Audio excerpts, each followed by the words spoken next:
Hello there everyone, welcome back to our channel. In today's quick tutorial, you're gonna see how to enable Google two-step verification on Android.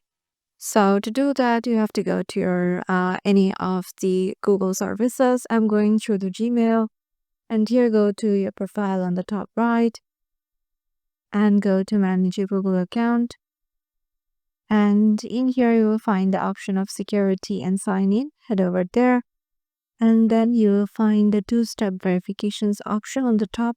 You have to head over there. So once you're there, Google will verify if it is you or someone else trying to make the changes in the Google account. You have to give your password in here.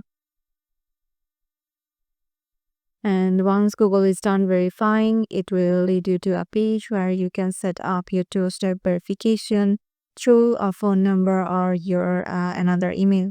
So yeah, this is how easily you can enable Google two-step verification on Android.